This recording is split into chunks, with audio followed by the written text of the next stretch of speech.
Astaghfirullah. Alhamdulillah wassalatu wassalamu ala Rasulillah wa ala alihi wa sahbihi wa mawalah wa la hawla wa la quwata illa billahi wa ba'du. Kita lanjutkan kajian kita, masih membahas kitab Minhajul Muslim, dan kita masuk pada pasal yang ke-12, iman kepada qada dan juga qadar Allah subhanahu wa ta'ala. Pembahasan ini adalah pembahasan yang sangat penting sekali, karena beriman kepada qada dan qadar Allah subhanahu wa ta'ala adalah bagian daripada rukun iman,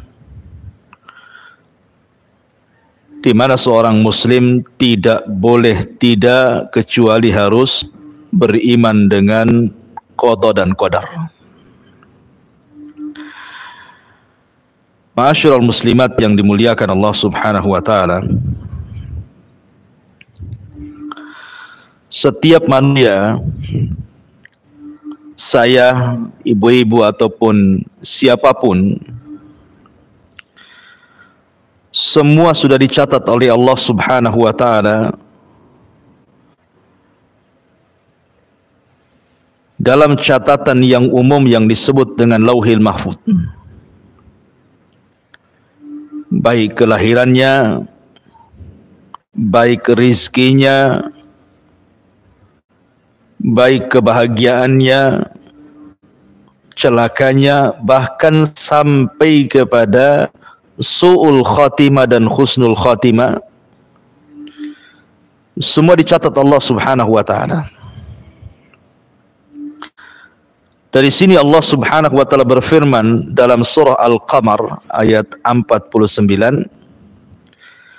Inna kulla syai'in khalaqnahu biqadar. Sesungguhnya kami menciptakan segala sesuatu itu ditentukan dengan takdir Allah subhanahu wa ta'ala. Bahkan tidak ada orang yang lepas daripada catatan takdir. Semua makhluk yang Allah subhanahu wa ta'ala ciptakan, termasuk kita, tidak ada yang lepas daripada takdir Allah subhanahu wa ta'ala. Lalu apa faedahnya? Seorang muslim itu harus beriman dengan qada dan qadar itu. Begini Bu ya, di masyarakat terutama di orang-orang awam, terkadang di antara mereka apabila ditimpa musibah, apakah musibah berupa kelaparan, susah ekonomi, meninggal orang yang dicintai, kenakalan anak-anak, atau musibah-musibah yang lainnya. Terkadang musibah-musibah itu dijadikan oleh manusia sebagai itab ilallah, celaan kepada Allah subhanahu wa ta'ala. Padahal jangan sampai menjadikan musibah yang Allah subhanahu wa ta'ala turunkan kepada kita itu celaan bagi Allah. Tak jarang di masyarakat kita sering mendengar apabila ditimpa musibah kemiskinan, maka mereka akan mengatakan, kenapa saya selalu ditimpa kemiskinan, kenapa orang? atau orang yang ditimpa penyakit yang berkepanjangan. Terkadang dia menyalahkan Allah Subhanahu wa ta'ala dan mengatakan, kenapa si aku saja yang kena penyakit ini? Kenapa orang lain tidak? Atau mungkin perceraian, atau mungkin kenakalan anak-anak. Terkadang objek yang disalahkan itu adalah Allah Subhanahu wa ta'ala. Padahal semua sudah ditakdirkan Allah Subhanahu wa ta'ala. Harusnya kalau seandainya seorang mendapatkan musibah dari Allah Subhanahu wa ta'ala, dia meminta kepada Allah untuk Allah selesaikan musibah ini. Karena Allah yang membuat musibah, Allah yang mengangkatnya. Makanya Allah mengatakan, ma asaba mim musibatin illa biidznillah. Tidak ada sebuah musibah pun yang menimpa seorang manusia kecuali semua karena izin dari Allah Subhanahu wa ta'ala. Kemungkinan Allah Subhanahu wa ta'ala ingin mengangkat derajat orang tersebut. Kemungkinan Allah Subhanahu wa ta'ala ingin menghapuskan dosa-dosa orang tersebut. Atau kemungkinan Allah sedang menegur karena dia sudah melampaui batas dari ketentuan Allah dan Rasulnya. Harusnya kembali kepada kita, bukan menyalahkan pencipta kita. Makanya salah satu yang bisa melapangkan dada ketika saat-saat Allah memberikan musibah kepada kita itu, yang paling besar adalah karena adanya keimanan kepada qadha dan qadar Allah Subhanahu wa ta'ala, bahwa apa yang sedang kita alami hari ini itu sudah dicatat 500 tahun sebelum Allah Subhanahu wa ta'ala menciptakan langit dan bumi, apalagi menciptakan kita. Makanya kemudian Allah Subhanahu wa ta'ala berfirman, ma asaba min musibatin fil ardi wala fi anfusikum illa fi kitabin min qabli an nabraha inna dzalika 'ala Allahi yasir. Tiada satupun bencana yang menimpa bumi dan pula yang menimpa pada dirimu, melainkan telah ditulis di dalam kitab Lauhil Mahfuz sebelum kami menciptakannya. Sesungguhnya yang demikian itu mudah bagi Allah Subhanahu wa ta'ala. Jadi kalau seandainya seseorang mengalami musibah, maka orang yang beriman kepada qada dan qadar, maka dia tidak akan terlena dengan kesedihan. Dia tidak akan berterusan sedih terus, tidak mungkin.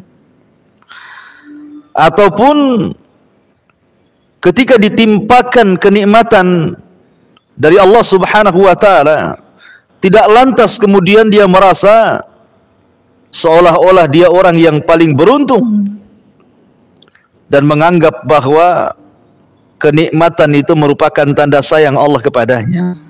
Bukan itu. Maka seseorang yang beriman kepada qada dan qadar itu, hatinya akan lapang, Bu. Kalau memang ada musibah yang menimpa, maka dia tidak akan berlarut dengan kesedihan. Dan kalau dia mendapatkan kenikmatan, tidak mungkin bergembira sampai melupakan yang lainnya. Itulah pentingnya beriman dengan qada dan qadar. Contoh, pamannya ibu disakiti oleh teman, disakiti oleh manusia dengan ucapan-ucapannya yang menyakitkan, difitnah, dibuli, dicaci, dimaki, dighibah, atau yang lainnya. Tentu ucapan manusia terkadang menyempitkan dada, Bu. Betapa banyak gara-gara ucapan manusia sempit dadanya yang kemudian mengakhiri dengan cara ingin membunuh dirinya, atau seolah-olah dia menjadi orang yang tidak berguna, atau mungkin menyalahkan Allah, kenapa aku jadi objek gibahan manusia. Tapi kalau dia beriman dengan qada dan qadar, Sesungguhnya yang menimpa hari ini, kenapa orang membicarakan kita, memfitnah kita, boleh jadi sudah ditulis Lauhil Mahfuz 500 tahun sebelum Allah menciptakan langit dan bumi, sehingga kita tenang. Kita tenang, nggak apa-apa mereka ngomong tentangnya.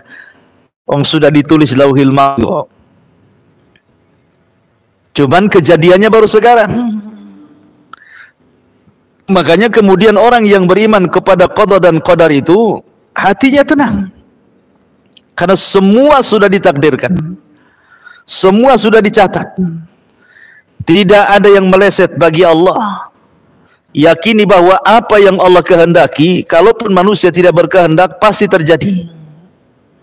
Apa yang dikehendaki manusia, tapi Allah tidak berkehendak, tidak mungkin terjadi. Tenang, lapang hati kita, Bu. Kalau itu yang tertanam dalam hati kita. Satu dunia orang hendak menyakiti kita, memfitnah kita, membuli kita, silahkan.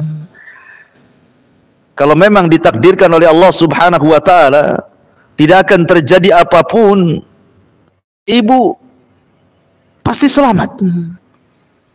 Mau difitnah apapun, kalau Allah tidak berkehendak, ibu celaka, tidak mungkin celaka. Tapi sebaliknya, kalau manusia berkehendak agar ibu tidak celaka, tapi Allah berkehendak ibu celaka, pasti celaka. Jadi beriman kepada takdir itu luar biasa faedahnya. Supaya orang yang bersedih jangan berlarut, orang yang bahagia jangan melampau. Karena semua takdir dari Allah Subhanahu wa ta'ala. Apa masalahnya? Semua sudah ditakdirkan Allah. Orang yang dicintai meninggal, memang sudah ditakdirkan harus meninggal. Kemudian kalau seandainya disempitkan usahanya, memang sudah ditakdirkan sedang disempitkan usahanya. Kalau seandainya ada masalah-masalah yang lain, memang sudah ditakdirkan seperti itu. Tapi ada sebuah keyakinan dalam hati kita, inna ma'al usri yusra. Setiap kesulitan itu pasti akan datang kemudahan. Yakin dengan takdir. Karena orang kalau tidak yakin takdir, ya tadi akhirnya dia menyalahkan Allah, menyalahkan nasibnya, menyalahkan dirinya, seolah-olah dia tidak berguna hidupnya, dan begitu seterusnya. Akhirnya putus asa, setelah putus asa tak jarang mengakhiri dirinya, naudzubillah. Ma'asyiral muslimat yang dimuliakan Allah Subhanahu wa ta'ala, semua sudah dicatat oleh Allah Subhanahu wa ta'ala. Bara bin Malik radhiyallahu anhu dalam peperangan yang disebut dengan Hadiqatul Maut, kebun kematian, saat peristiwa penyerbuan pasukan Abu Bakar Siddiq radhiyallahu an melawan Musailamah al-Kadzab di sebuah kebun kematian, di mana tentara Musailamah al-Kadzab bersembunyi di kebun, dan kebun itu dibenteng dengan sangat kokoh, tidak bisa ditumbangkan benteng itu. Akhirnya Bara ibn Malik manjat ke atas benteng. Kemudian dia terjun ke balik benteng sambil menyerang penjaga-penjaga benteng, dan dia berhasil membuka benteng sehingga para sahabat masuk dan berhasil menaklukkan tentara Musailamah al-Kadzab. Tapi Bara bin Malik tidak meninggal. Padahal secara logika, Bu, benteng itu dijaga pasukan banyak. Dia loncat ke balik benteng untuk membukakan benteng itu, sehingga dia harus berperan, berhasil membuka benteng. Tapi karena Allah belum mentakdirkan ajalnya, ya selamat dia. Ya, karena karena takdir Allah Subhanahu wa ta'ala. Khalid ibn Walid dalam pembaringannya saat sakit menuju kematiannya, dia mengatakan di hadapan teman-temannya, demi Allah tidak ada sekujur badanku dari kepala sampai kaki melainkan ada bekas panah, bekas tombak, bekas pedang, dan bekas senjata-senjata yang menusuk badanku. Kata Khalid, tapi sekarang aku akan mati dalam pembaringan.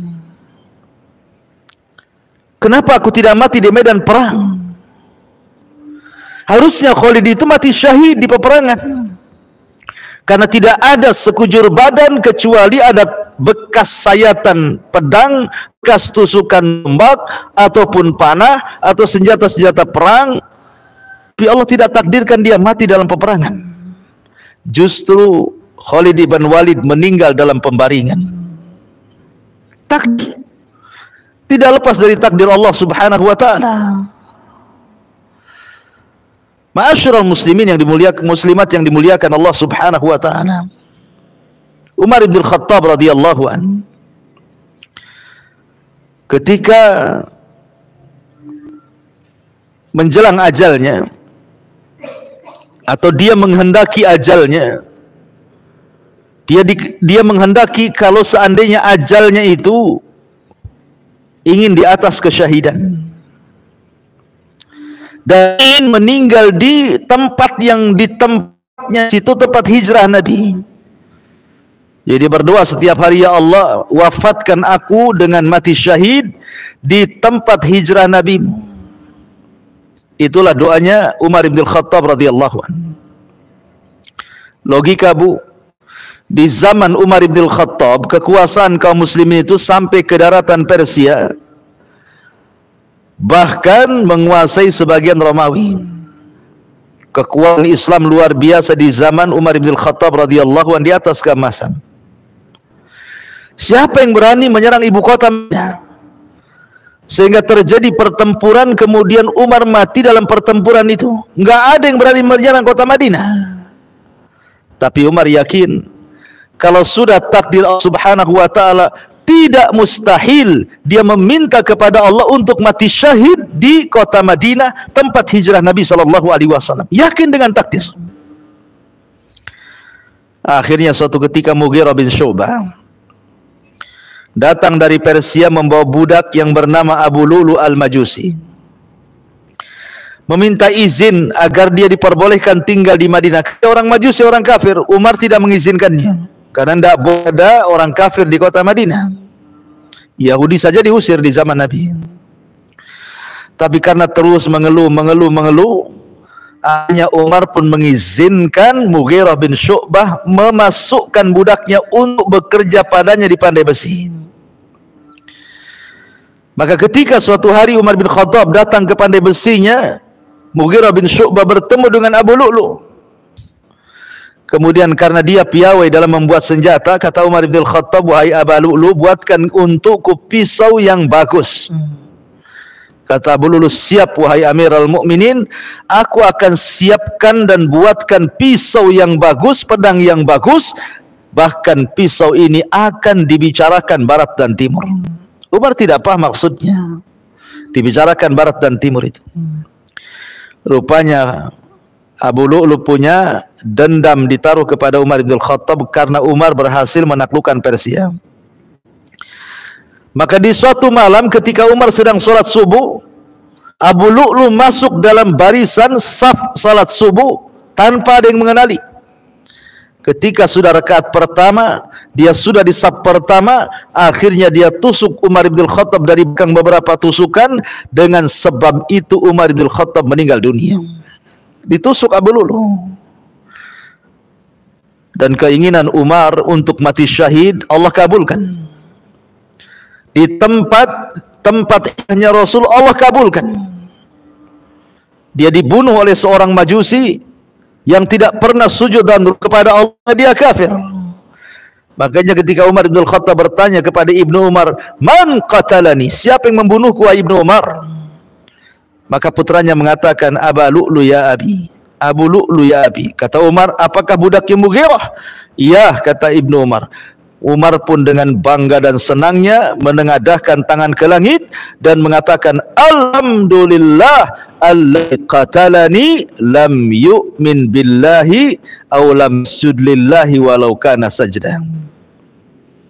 Segala puja dan puji hanya milik Allah yang telah membunuhku adalah seorang laki-laki yang tidak pernah sujud walaupun sekali sujud, alias mati syahid. Kenapa Umar yakinnya dia berdoa seperti itu, ingin mati syahid, ingin meninggal di kota tempat hijrahnya Rasul, karena Umar itu yakin dengan qadar, yakin dengan takdir. Kalau Allah takdirkan bisa terjadi kan, walaupun itu mustahil. Kan mustahil Umar akan perang gitu ya di kota Madinah. Siapa yang berani merangi Madinah? Tapi yang namanya qada dan takdir itu tidak ada yang mustahil.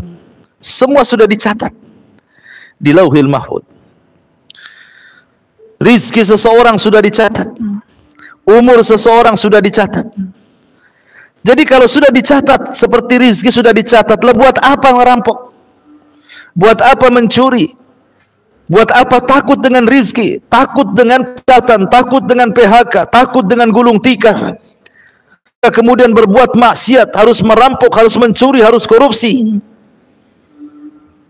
Bukankah Allah sudah mentakdirkan manusia itu takdir rizkinya masing-masing, bahkan tidak akan diwafatkan kecuali disempurnakan rizkinya.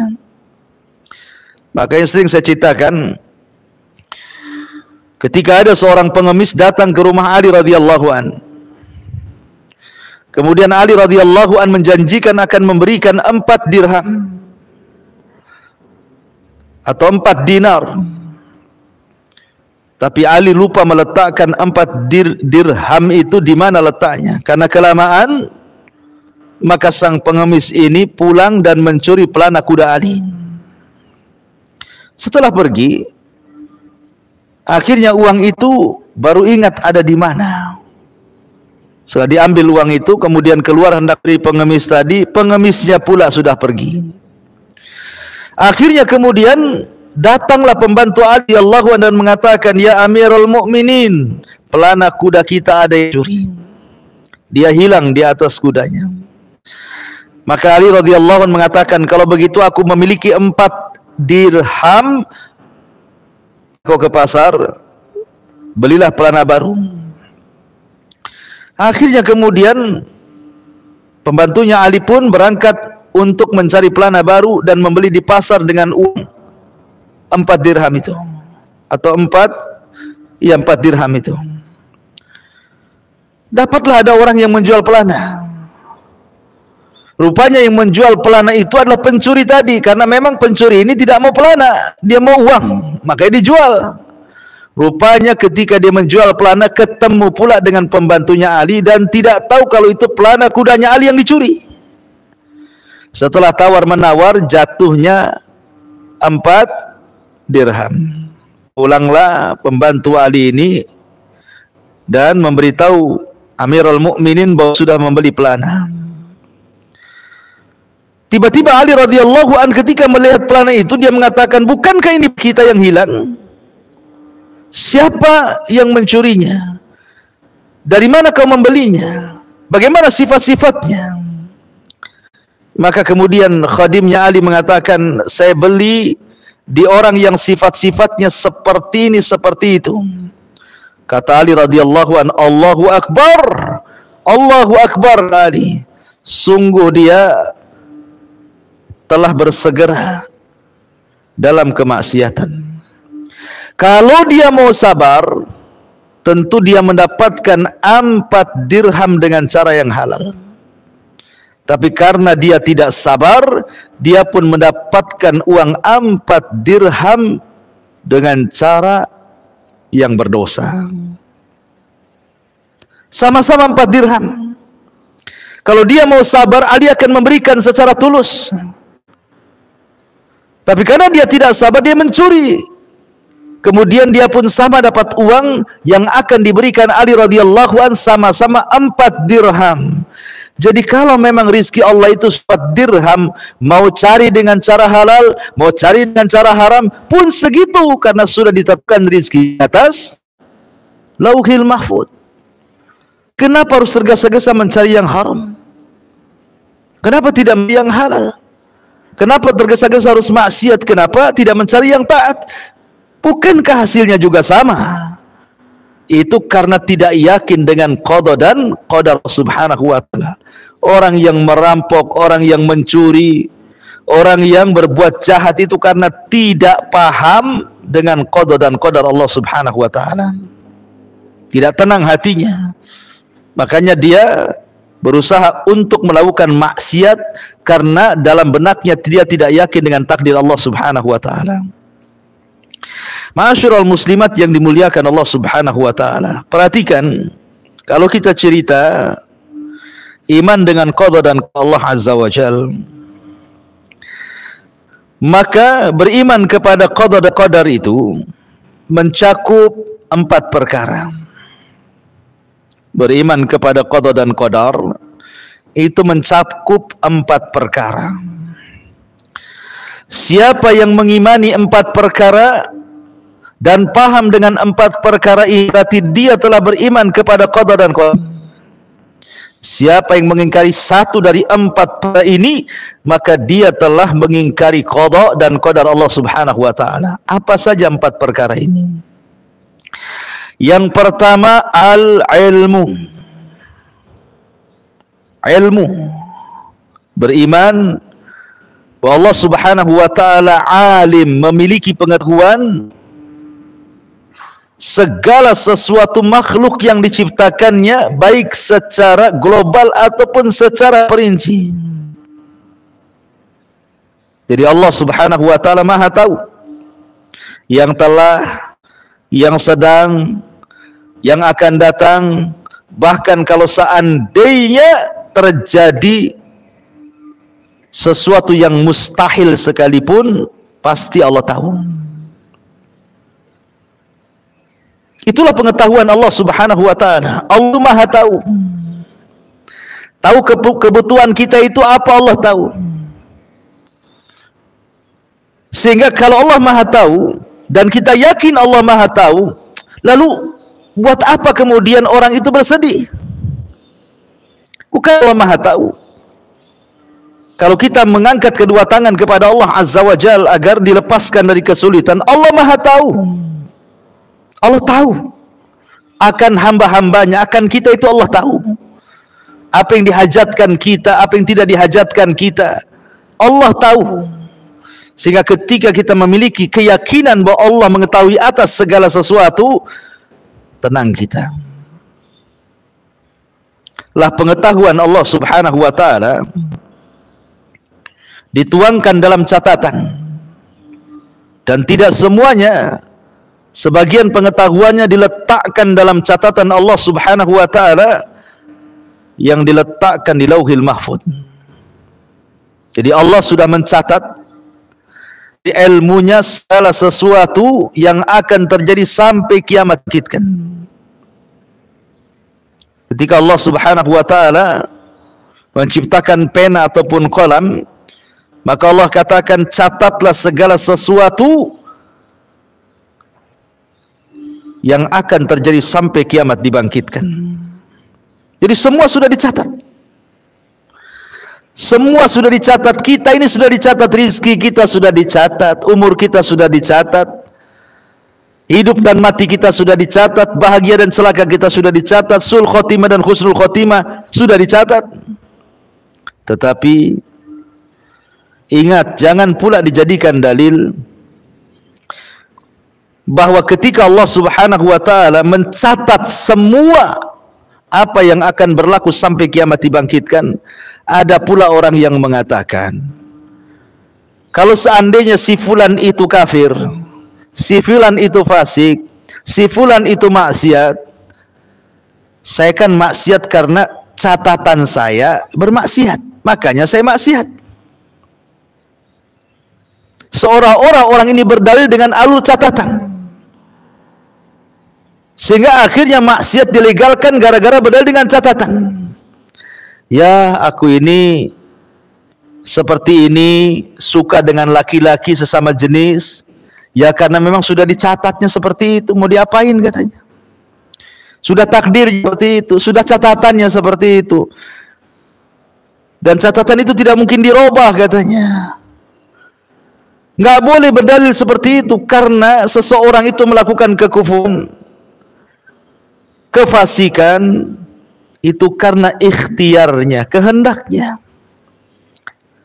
Allah tidak memaksa dia harus seperti itu, karena Allah tidak pernah memaksa hambanya. Bahkan Allah berikan pilihan, wahadainahu najdain. Kami pilihkan dua jalan, ini jalan kufur, ini jalan beriman.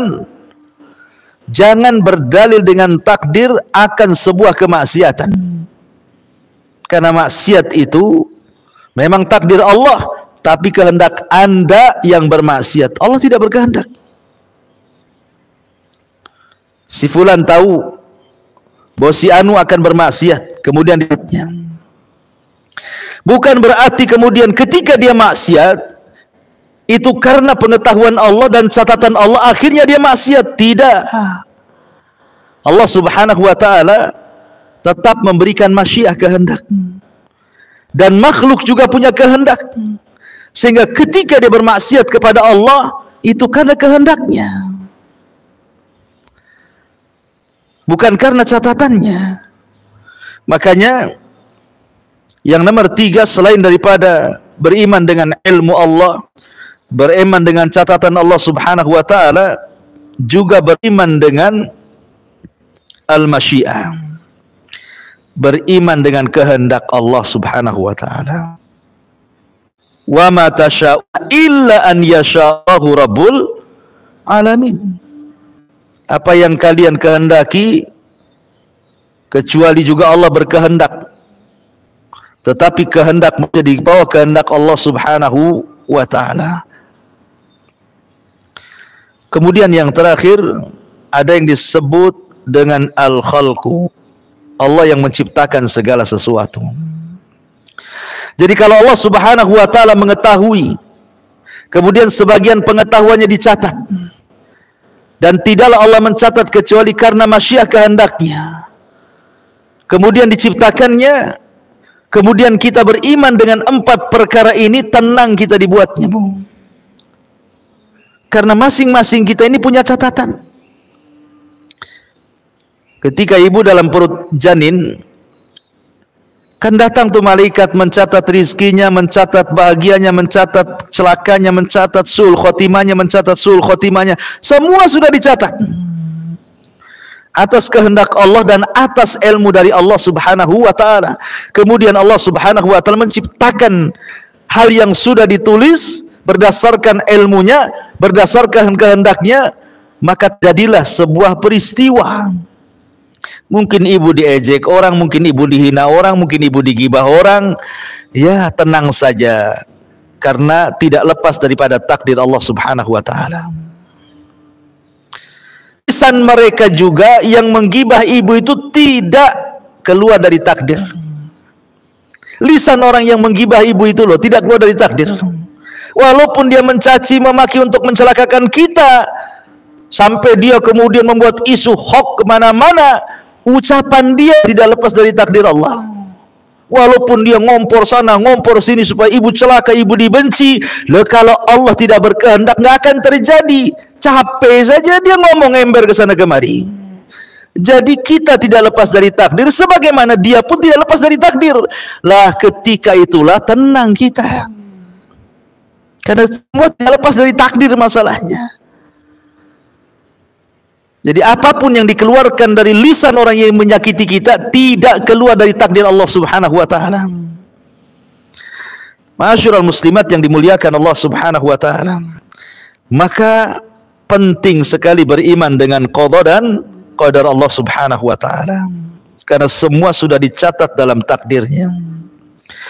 Ada yang disebut dengan takdir am, takdir umum. Dan itu semua ditulis Lauhil Mahfuz. Kita ada di situ, Abu Bakar ada di situ, Nabi ada di situ, semua ada di situ. Itu takdir am namanya, takdir umum. Tapi kita punya takdir khusus yang disebut dengan takdir al-umri. Ketika kita berada di perut ibu kita 4 bulan, maka datang malaikat, kemudian yu'mar bi arba'i kalimat, diperintahkan untuk mencatat 4 perkara. Bikatbi rizkihi, rizkinya, wa ajalihi, ajalnya, wa amalihi, amalannya, wa syakiyin au sa'idin, celaka dan bahagianya, sul khotimah dan husnul khotimahnya, semua sudah dicatat. Jadi ada catatan khusus, hanya kita saja yang dicatat dari mulai lahir sampai mati. Ada catatan umum, kita bergabung dengan Umar, Abu Bakar, Utsman, Ali dan sahabat-sahabat dan juga para mazhab Syafi'i, Ahmad dan semua manusia dikumpulkan dalam satu catatan umum namanya. Tapi ada catatan khusus. Catatan kita saja. Lah catatan umum itulah yang nanti kita akan dipermalukan di hadapan manusia di padang mahsyar. Karena kita akan digabungkan dengan orang-orang baik, digabungkan dengan para nabi, digabungkan dengan para sahabat, digabungkan dengan para tabi'in, digabungkan dengan para tabi'in, digabungkan dengan para madzhabul arba, digabungkan dengan para orang-orang saleh, para siddiqun dan begitu seterusnya. Nanti akan terjadi pembacaan catatan umum itu. Baru kita sadar, duhai kiranya apalah aku dibandingkan Abu Bakar, dibandingkan Umar. Gak ada apa-apanya. Itu catatan umum. Malu kita dibuatnya di hadapan manusia. Tapi ada catatan khusus yang Allah Subhanahu wa taala mengatakan, "Iqra kitabak." Baca catatanmu. Baca catatanmu. Kalau dia mengambil dengan tangan kanannya, dengan bangganya dia mengatakan, "Ha umuqra'u kitabiyah." Oh, dengan bangganya dia mengatakan, "Baca-baca ini catatanku nih. Semua baik." Tapi bagi yang mengambil dengan tangan kiri atau di belakang punggungnya, dia benci untuk mengambil karena dia tahu isi. Nah, itu namanya takdir umri. Ada takdir sanawi yang diturunkan setiap malam Lailatul Qadar.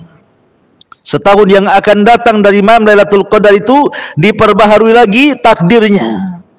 Kemudian ada takdir harian yang disebut dengan al-yaumi, di mana Allah mengatakan kulla yaumin huwa fi sya'n. Allah itu setiap hari penuh dengan kesibukan, di mana Allah membuat seseorang sakit, membuat seseorang sembuh, membuat seseorang hidup, membuat seseorang mati, membuat seseorang kaya, membuat seseorang miskin, membuat seseorang gembira, membuat seseorang sedih, membuat orang tertawa, orang menangis. Setiap hari Allah itu sibuk.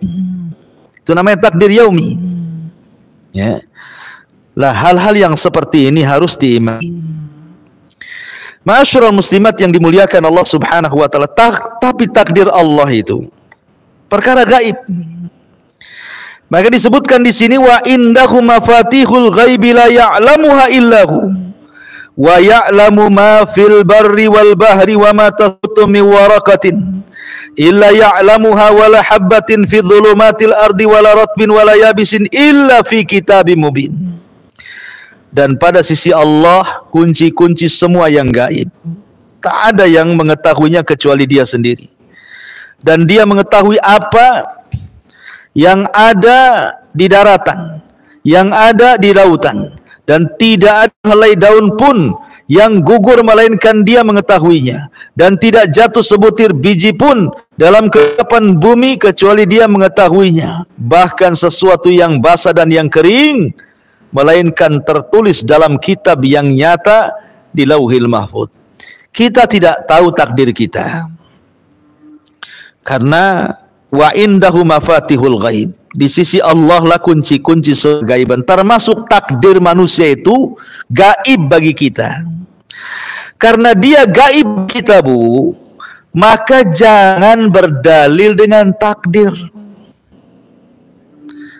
Ada seorang sahabat datang kepada Nabi SAW, "Ya Rasulullah, kalau saya takdirnya di neraka, buat apalah aku beramal?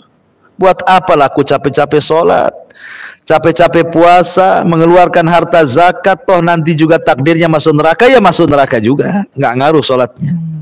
Ataupun sebaliknya, orang ini hendak berdalil dengan takdir. Sama dengan orang sekarang kan itu. Ketika dia punya penyakit LGBT umpamanya, kan suka sesama jenis atau lesbi, kemudian kita ingatkan itu perbuatan kaum Lut, bahaya, akan dilaknat, kau akan masuk neraka. Apa katanya? Ini sudah takdirnya Ustaz, sudah takdir, sudah ditulis Lauhil Mahfuz. Anda tahu emang kapan ropong Lauhil Mahfuz sehingga Anda takdirnya seperti itu? Anda itu punya penyakit seperti itu karena kehendak Anda. Kalau Anda berusaha untuk sembuh, bisa sembuh, kan itu bukan takdir. Makanya kenapa Nabi Shallallahu Alaihi Wasallam menepis hujah takdir itu di hadapan para sahabat, dan Rasul mengatakan, kalian lo tidak tahu isi takdir itu apa. Kata Nabi SAW, fakullun muyassarun lima khuliqalahu. Fakullun muyassarun lima khuliqalahu. Kalian semua sudahlah, i'malu, beramallah, kalian akan dimudahkan sesuai dengan apa yang telah diciptakan kepada kalian, ditakdirkan kepada kalian. Kalian akan dimudahkan sesuai dengan takdir kalian. I'malu, beramal saja. Kemudian Nabi SAW membacakan, fa amma a'ta wattaqa wa saddaqa bil husna fasanuyassiruhu lil yusrah. Adapun orang yang suka memberi dengan ilmunya, dengan hartanya, dengan pengetahuannya, dalam rangka mengikhlaskan diri kepada Allah, takwa, dan dia percaya dengan sorga dan juga nikmatnya, fasanuyassiruhu lil yusra. Sudah mudah langkahnya, Allah mudahkan. Mudah dia sholat, mudah dia puasa, mudah dia sedekah, Allah mudahkan lagi. Jadi kalau seandainya seseorang itu melaksanakan sholat 5 waktu, rajin dia, kemudian setelah itu dia berusaha untuk menempel dengan yang sunnah-sunnah, mulai qiyamul lail dia lakukan, duha dia lakukan, terus akhirnya nambah lagi dengan sunnah-sunnah yang lainnya, kemudian merembet ke puasa, merembet ke sedekah, merembet ke yang lainnya, maka kalau itu terus setiap hari kita perbaiki ibadah kita, makin ditambah, pasti Allah akan akhiri kita seperti itu. Kita akan meninggal di atas ibadah. Tapi kalau sehari-hari orang itu bermaksiat, jadi Allah akhiri seperti itu. Yang jelas bahwa kata Rasul, i'malu, beramal solehlah, karena kalian akan dimudahkan sesuai dengan takdir kalian. Makanya kenapa Allah Subhanahu wa taala berfirman, fa idza faragta fansab wa ila rabbika farghab. Kalau sudah melakukan amal soleh yang satu, maka beranjak kepada amal soleh yang kedua. Apabila yang kedua sudah selesai, beranjak kepada yang ketiga. Apabila yang ketiga selesai, beranjak kepada yang keempat. Seperti Abu Bakar Siddiq radhiyallahu anhu, dia puasa dalam satu hari. Di hari yang sama dia mengikuti jenazah. Di hari yang sama dia cari orang sakit kemudian menjenguknya. Di hari yang sama dia memberikan sedekah kepada fuqara wal masakin. Begitulah Abu Bakar Siddiq radhiyallahu anhu, dan orang yang terus seperti itu akan diakhiri seperti itu. Tapi orang yang tidak seperti itu, justru dia menyibukkan diri dengan maksiat, boleh jadi dia akan diakhiri seperti itu di atas kemaksiatan kepada Allah. Karena orang itu diwafatkan sesuai kebiasaannya. Lah karena kita tidak tahu takdir Allah seperti apa, maka cukuplah kita beramal. Tidak usah menerka-nerka takdir saya di neraka, takdir saya di sorga, takdir saya begini, takdir saya begitu. Emang karena Anda melihat, meneropong lauhil mahfuz sehingga tahu isinya yang Allah takdirkan kepada kita. Ingat, semua adalah kegaiban, dan itu hanya Allah Subhanahu wa taala yang tahu. Ma'asyiral muslimat yang dimuliakan Allah Subhanahu wa taala. Dalam sebuah hadis, di sini Nabi Shallallahu Alaihi Wasallam bersabda, Inna ahadakum yujma'u khalquhu fi batni ummihi arba'ina yawman nutfatan, thumma yakunu alaqatan mithla dhalik, thumma yakunu mudghatan mithla dhalik, thumma yursalul malaku fayanfuhu fihi ruha wa yu'maru bi arba'i kalimat bi katbi rizqihi wa ajalihi wa amalihi wa syaqiyyun aw sa'idun. Fawalladzi la ilaha illa ghairuh, inna ahadakum la ya'malu bi amali ahlil jannah hatta ma yakunu bainahu wa bainaha ila dhira' fayasbiqu alaihi alkitab fayamalu bi amali ahlin nar fayadkhuluha wa inna ahadakum la ya'malu bi amali ahlin nar hatta ma yakunu bainahu wa bainaha illa dhira' fayasbiqu alaihi alkitab fayamalu bi amali ahlil jannah fayadkhuluha.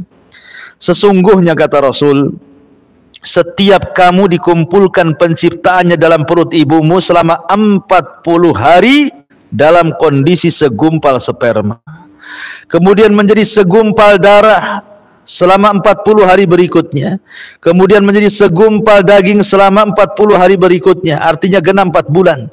Kemudian diutuslah kepadanya seorang malaikat untuk meniupkan ruh padanya, dan ia diperintahkan untuk mencatat 4 perkara, mencatat rizkinya, mencatat ajalnya, mencatat amalnya, dan mencatat bahagia dan celakanya.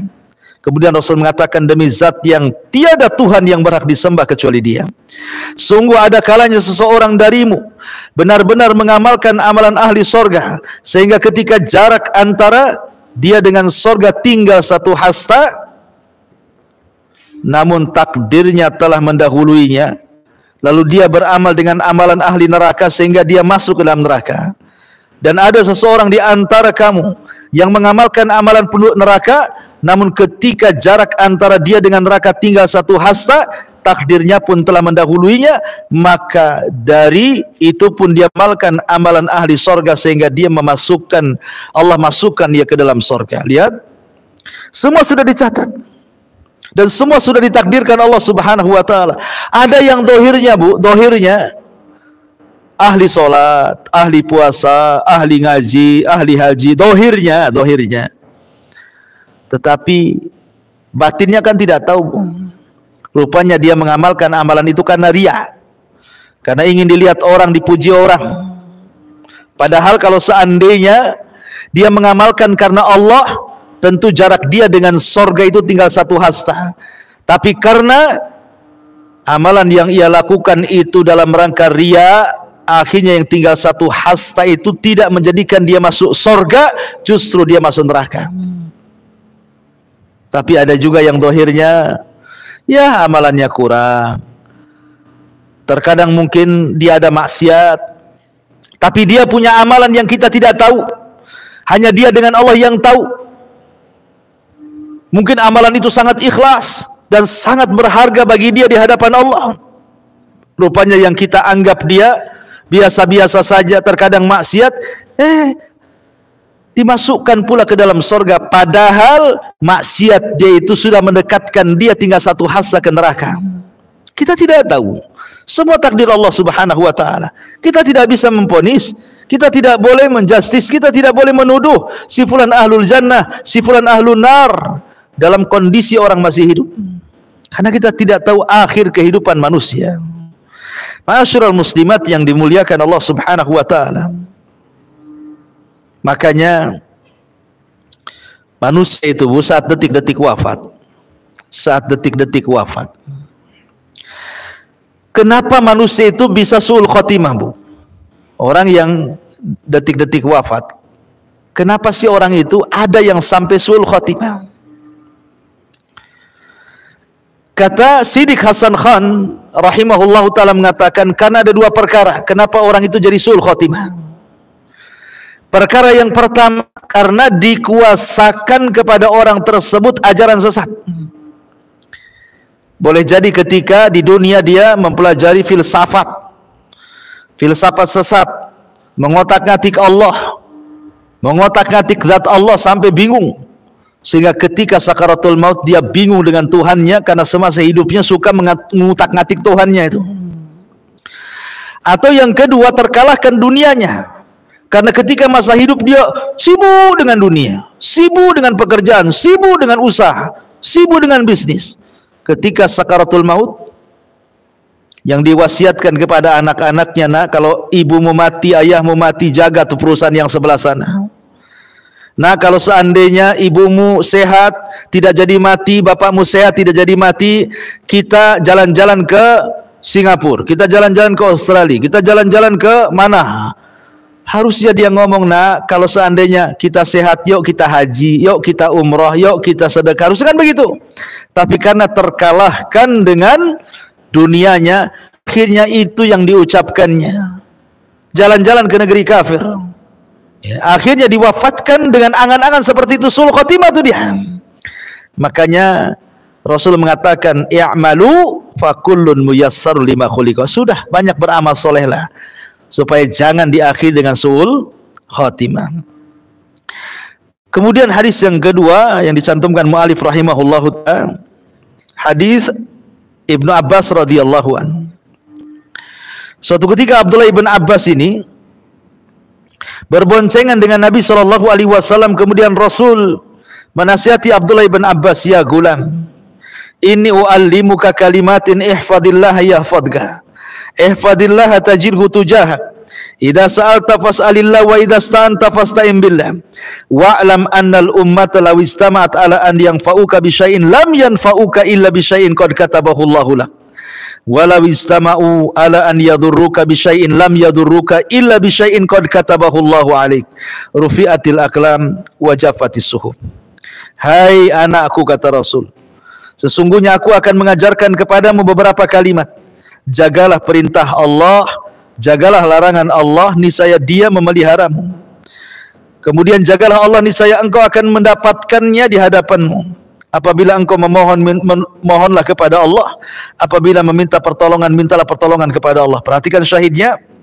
Dan ketahuilah, sekiranya umat ini bersatu untuk memberikan manfaat kepadamu dengan sesuatu, niscaya mereka tidak akan dapat memberikan kecuali sesuatu yang telah Allah tetapkan untukmu.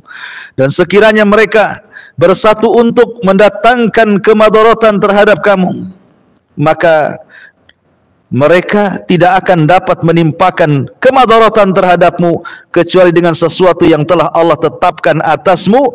Pena telah diangkat, lembaran-lembaran telah kering. Artinya bahwa di sini ada kelapangan dada bagi kita, Bu, ya. Makanya ketika kita menyebut tentang bagaimana cara melapangkan dada yang sempit, beriman dengan takdir. Dalilnya di sini. Seandainya satu manusia menyakiti ibu, yang menyakiti ibu itu loh tidak lepas daripada takdir Allah. Mereka tidak lepas dari takdir Allah. Kalau kata takdir Allah, 1 juta manusia menyakiti ibu tidak akan terjadi, tidak akan memadaratkan ibu, tidak akan terjadi. Tapi 1 orang yang mungkin dianggap remeh, dianggap tiada berharga, tiba-tiba kemudian dia memadaratkan kita, dan Allah berkehendak sudah dicatat gara-gara dia terjadi madarat, pasti terjadi. Ya. Makanya sekali lagi bahwa beriman dengan qada dan qadar itu bisa melapangkan dada yang sempit, bisa melapangkan dada yang sedang dirundung dengan kesedihan. Ma'asyiral muslimat yang dimuliakan Allah Subhanahu wa taala, dari sini pentingnya kita beriman dengan takdir Allah Subhanahu wa taala. Adam dengan Musa itu pernah berdebat, Bu. Perdebatannya adalah ketika Nabi Musa mengatakan kepada Adam, wahai Adam, anta abuna, engkau kan bapak kami. Gara-gara engkau memakan buah larangan, akhrajtana minal jannah. Kaulah yang menjadikan kami semua akhirnya mengikuti dirimu keluar dari sorga. Coba kamu tidak makan buah larangan, tentu kami akan tinggal di sorga, kata Musa. Kami sudah enak, tidak perlulah letih lagi di dunia. Gara-gara engkau akhirnya kami juga terkena imbasnya, diusir pula di dunia. Musa menyalahkan Adam dengan takdir. Maka Adam pun membantah Nabi Musa dengan takdir. Kata Adam, wahai Musa, engkau kan kalimur rahman, Nabi yang banyak bicara dengan Allah. Fala talumuni, jangan kau cela aku. Saya ingin tanya kepadamu, adakah dalam kitab Tauratmu bahwa Adam akan maksiat kemudian akan terusir dari sorga? Ada enggak dalam kitab Tauratmu kalimat seperti itu? Maka Musa mengatakan ada. Kata Adam, kalau gitu jangan kau cela aku, celalah Tauratmu.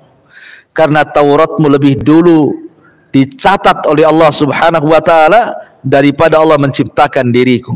Coba di Tauratmu tidak ada kalimat itu, aku tidak mungkin memakan buah larangan dan tidak mungkin pula diusir dari sorga. Karena Tauratmu yang mengatakan seperti itu, makanya aku terusir dari sorga dan memakan buah larangan. Masing-masing berhujah dengan takdir. Tapi Adam bisa mengalahkan hujahnya Nabi Musa. Ya. Jadi jangan berhujah dengan takdir. Yang sudah berlalu, sudahlah berlalu. Jangan diingat-ingat kembali. Itu semua tidak lepas dari takdir Allah Subhanahu wa taala. Nah, sekarang ini hadapi masa depan. Yang sekarang, yang lalu ya sudahlah berlalu. Ma'asyiral muslimat yang dimuliakan Allah Subhanahu wa taala, sehingga seseorang itu dilarang berhujah dengan takdir. Karena orang itu berbuat sesuai kehendak kita. Walaupun kehendak kita tetap dibawa ke Allah Subhanahu wa taala. Wallahu a'lam, ini diantara pembahasan beriman dengan takdir. Mungkin bisa baca sendiri Bu ya. Karena kalau kita terangkan satu persatu juga butuh waktu yang panjang. Silahkan kalau ada yang mau bertanya. Oke.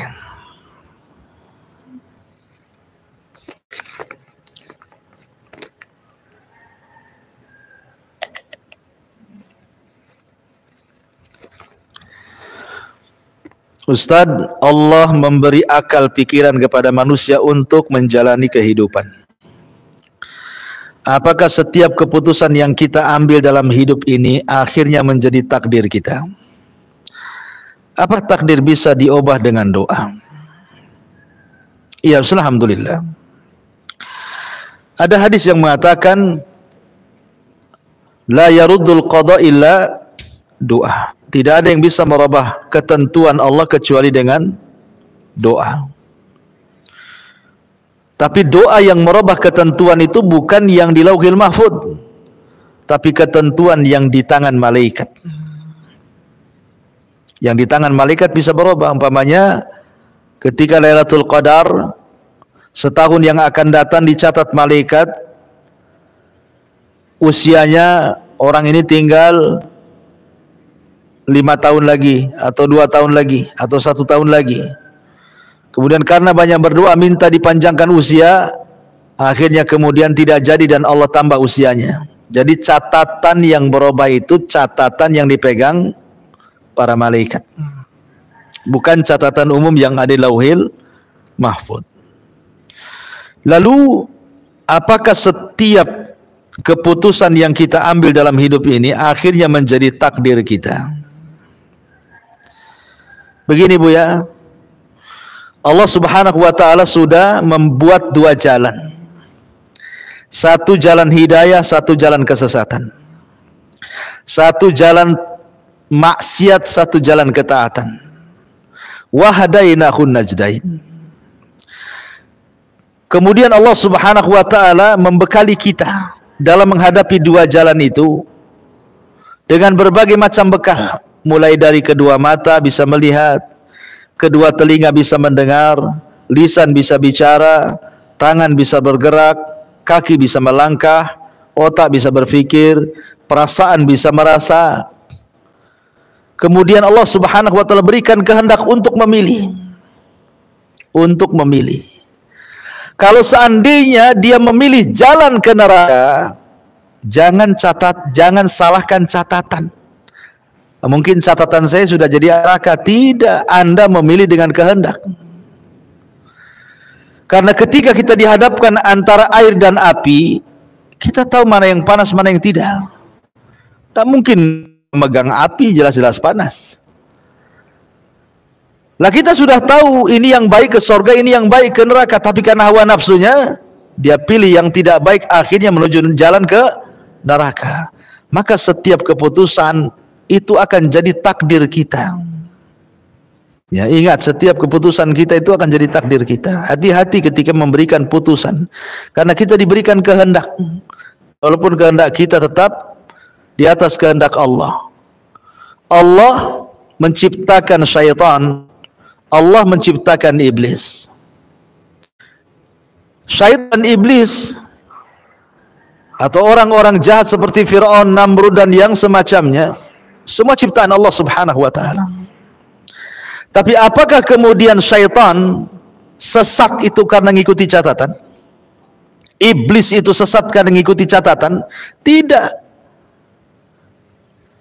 Makanya kemudian iblis menyalahkan Allah, fabima aghwaytani, karena engkau sudah menyesatkan aku. Siapa yang menyesatkan kamu? Allah tidak menyesatkan iblis. Iblis yang mau sesat sendiri. Tapi iblis menyalahkan Allah, fabima aghwaytani, gara-gara engkau aku sesat, kata iblis. Dia yang mau sesat sendiri kok Allah disalahkan. Kan Allah Subhanahu wa taala sudah memberikan jalan terbaik bagi iblis. Jin yang soleh, tapi gara-gara hasad dia tersesat sendiri. Akhirnya dia menentang perintah Allah Subhanahu wa taala, kemudian menghasut Adam dan Hawa. Jadi setiap keputusan yang kita ambil dalam hidup ini bisa jadi takdir kita. Maka hati-hati dalam memberikan keputusan. Ya. Wallahu a'lam. Taib, Ustadz, apakah seseorang wanita bisa mendapatkan pahala salat syuruk? Bisa. Hadis tentang keutamaan syuruk mencakup laki-laki dan wanita. Cuman ibu kan bisa di rumah. Habis subuh, ibu nggak usah beranjak dari tempat. Salat ibu, ngaji, zikir, nunggu sampai jam 6. Ketika matahari meninggi 1 tombak, ibu salat 2 rakaat. Maka pahalanya sama dengan haji dan umrah secara sempurna. Kalau laki-laki di masjid. Jika takdir sudah ditentukan dalam catatan, apakah cara menuju takdir itu Allah tentukan juga atau tergantung dari usaha dan kehendak manusia tersebut? Pertama, kita tidak tahu takdir kita apa.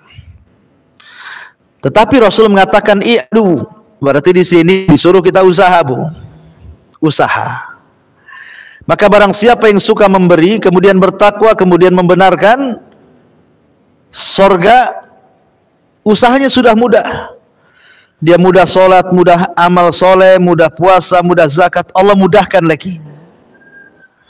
Tapi kalau orang itu sudah sulit sholat, sulit puasa, malas haji, malas zakat, malah maksiat, maka Allah persulit lagi dia untuk beribadah. Dan kita bisa rasakan kan, Bu? Coba lagi nih logikanya, Bu, ya. Ibu ibadah, coba dari sekarang baca Quran, pagi, siang, sore baca Quran, malam tahajud, pagi duha, kemudian suka datang ke majelis ta'lim. Itu semangat ibadah itu setiap hari akan meningkat, Bu. Karena iman itu bertambah dan berkurang. Iman itu bertambah dan berkurang. Tapi ketika ibu kemudian tidak istiqomah dalam ibadah, tiba-tiba kemudian bermaksiat kepada Allah Azza wa Jalla, maka untuk mengawali ibadah itu terasa malas, walaupun sudah bertobat. Maunya maksiat terus, kenapa? Didorong-dorong setan, kok maksiat saja, nggak usah kok ibadah. Akhirnya ketika dia mengikuti hawa nafsunya bermaksiat terus, boleh jadi diakhiri dengan maksiatnya. Tapi orang yang terus istiqomah, berusaha istiqomah, maka diakhiri dengan ibadah. Ya, jadi sekali lagi bahwa digantungkan atas usaha kita. Usaha kita mendekatkan diri kepada Allah Azza wa Jal dan tidak menyandarkan kepada takdir Allah Subhanahu wa taala, karena kita tidak tahu takdir kita itu apa masalahnya. Ya. Taib. Bagaimana upaya kita agar benar-benar ridha dengan takdir dari Allah yang tidak menyenangkan, tidak teringat lagi dengan orang-orang yang menyakiti, melukai, bisa melupakan dengan sikapnya. Iya, saya katakan tadi, satu, manusia berbicara itu karena takdir, dan batas caranya juga karena takdir, sehingga dia bicara pun tidak lepas dari takdir. Jadi kalau dia tidak lepas dari takdir, kenapa ibu stres? Ketika dia mencaci maki ibu itu lihat tidak lepas dari takdir. Dan kalau Allah tidak berkehendak, maka tidak mungkin terjadi apa yang difitnahkan itu. Walaupun ibu difitnah macam-macam, ini itu, silakan memfitnah. Kalau memang takdirnya tidak seperti itu, tidak akan terjadi kecelakaan. Yang kedua, supaya mudah hilangkan dan tidak mengingat, selain daripada yakin dengan takdir Allah Subhanahu wa taala, bahwa sebelum orang itu mengucapkan sesuatu kepada kita, Allah sudah mencatat di Lauhil Mahfuz sebelum Allah menciptakan langit dan bumi. Kemudian berusaha untuk menghindar dan menyibukkan dengan perkara-perkara yang bisa melupakan. Disibukkan dengan ibadah, disibukkan dengan zikir, disibukkan dengan ya hal-hal yang positif supaya lupa, ya kan? Supaya lupa. Tapi yang jelas bahwa ucapan manusia itu tidak lepas daripada takdir. Paling tinggi ucapan manusia itu tetap masih di dalam takdir Allah Subhanahu wa taala. Jadi ibu jangan khawatir. Tidak akan mungkin terjadi apa yang difitnahkan itu kalau memang takdirnya tidak akan terjadi. Bagaimana dengan ucapan semoga husnul khatimah kepada orang yang sudah meninggal? Boleh kalau dalam rangka doa. Dalam rangka doa boleh. Mudah-mudahan aku memang lihat orang itu baik semasa hidupnya. Mudah-mudahan dia diangkat derajatnya, didekatkan dengan Allah, dimudahkan hisabnya, dimasukkan ke dalam surga. Enggak apa-apa. Itu kan doa. Selama dia mati dalam kondisi beriman, kecuali mati kafir enggak boleh. Ya. Kemudian yang terakhir, bolehkah baca doa witir di luar Ramadan? Maksudnya doa kunut witir itu ya, karena di situ ada doa mohon supaya terhindar dari takdir buruk. Bolehkah baca doa witir di luar Ramadan? Maksudnya apa ini kunut witir ya?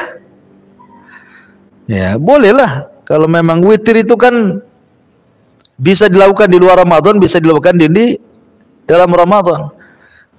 Kenapa disebut apa namanya? Kalau witir di bulan Ramadan itu disebut taraweh. Kan ada 3 istilah Bu yang ibu harus pahami ya. Qiyamul lail, tahajud, tarawih. Gitu ya. Itu 3 istilah. Kalau ibu sholat malam setelah Isya, sholat malam setelah Isya itu disebut qiyamul lail. Kalau di luar Ramadan. Jadi kalau ibu habis sholat Isya karena takut bisa bangun Bu ya, langsung aja ibu sholat malam 11 rakaat. Ya kan? 2 baru 1 gitu ya. Tapi kalau ibu ingin tidur dulu, baru kemudian qiyamul lailnya setelah tidur, itu disebut tahajud namanya. Disebut tahajud. Kalau qiyamul lail salat malam setelah tidur, ibu bangun sepertiga malam akhir, disebut tahajud. Tapi kalau di bulan Ramadan, orang qiyamul lail setelah Isya disebut tarawih.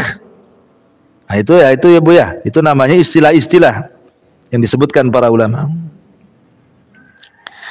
Jadi boleh seseorang membaca doa witir di luar Ramadan, tidak ada masalah. Kemudian pertanyaan selanjutnya, Ustadz, jodoh itu pilihan atau takdir? Ya, jodoh itu takdir, tetapi kita harus memilih. Ya. Jangan kemudian kita menyandarkan kepada takdir, di rumah saja nunggu datang ada orang melamar. Sampai kiamat nggak ada yang orang melamar. Jadi kita tidak boleh tawakal tanpa ada akhdhu bil asbab, mencari sebab. Jadi dua-duanya takdir. Ya. Jodoh itu pilihan atau takdir? Ya takdir. Tapi kita harus memilih. Mencari. Ya, karena kan kita tidak tahu takdirnya, makanya harus mencari yang baik agamanya, yang soleh, yang soleha, gitu ya. Mudah-mudahan dia takdir kita. Bukan pilihan, semua takdir kan, jodoh, mati, rizki itu semua sudah ditakdirkan Allah Subhanahu wa taala. Wallahu a'lam bishawab, ini yang disampaikan. Insyaallah kita lanjutkan dengan kesempatan. Mudah-mudahan ada manfaatnya. Subhanaka bihamdika, asyhadu an la ilaha illa anta astaghfiruka wa atubu ilaik. Allah taala. Assalamualaikum warahmatullahi wabarakatuh.